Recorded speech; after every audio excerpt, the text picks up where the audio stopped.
আসসালামু আলাইকুম। আশা করি সবাই ভালো আছেন।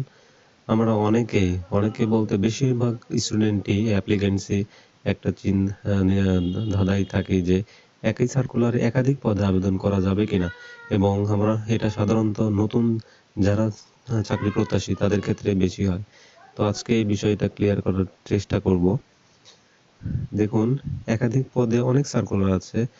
প্রত্যেক সার্কুলারে একাধিক পদ থাকে এবং আবেদন করার একটা সুযোগ থাকে এবং দেখবেন অনেকগুলাতেই উল্লেখই থাকে সার্কুলারে যে আবেদন করা যাবে কিনা। এখানে থাকে একাধিক পদে, অনেকগুলোতে লেখাই থাকে যে আবেদন করা যাবে না, বাতিলযোগ্য হবে। কিন্তু আমাদের একটা সমস্যা কি, আমরা পুরা সার্কুলারটা পড়ে দেখি না, A to Z পড়ে দেখি না। শুধু লাস্ট ডেট কবে এবং পদের সংখ্যা সেটা দেখি। কিন্তু আমাদের পুরা সার্কুলারটা পড়া উচিত। পড়লে অনেক কিছুই আমাদের ক্লিয়ার হয়ে যাওয়ার কথা। তো আমরা এখন থেকে পুরা সার্কুলার সুন্দর করে একবার অন্তত পড়ে দেখব। যে জিনিসটার পেছনে আমি ছুটছি, সেই জিনিসটা আমাকে একবার তো অন্তত পড়ার চেষ্টা তো করতে হবে। আর যেগুলো থাকে না সেগুলো একটু চিন্তার বিষয় যে কি হবে।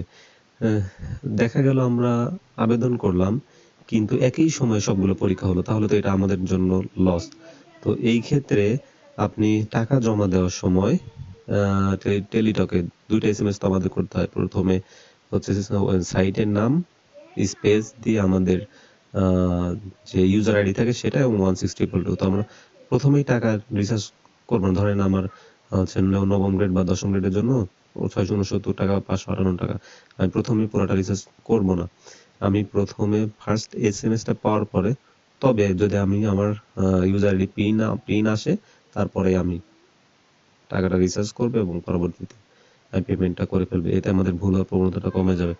আর এভাবে এখন আসুন, যদি একাধিক পদে আবেদন করাই যায় এবং করেই ফেলি, তাহলে একই দিনে পরীক্ষা হওয়ার সম্ভাবনা আছে কিনা? একই দিনে পরীক্ষা হওয়ার সম্ভাবনা আছে, কিন্তু সেটা একই সময়ে ইনশাল্লাহ হবে না। সেটা হলেও সকাল বিকেল হবে। তো আমরা পরীক্ষায় পার্টিসিপেট করতে পারবো আর কি। তো আশা করি বিষয়গুলো বুঝতে পেরেছেন যে একাধিক পদে আবেদন করা যাবে কিনা একই সার্কুলারে এবং টাকা কিভাবে পেমেন্ট করব। আশা করি বিষয়টি আমি আপনাদের সামনে ক্লিয়ার করতে পেরেছি এবং এরপর থেকে বিষয়টি আপনারা বুঝবেন।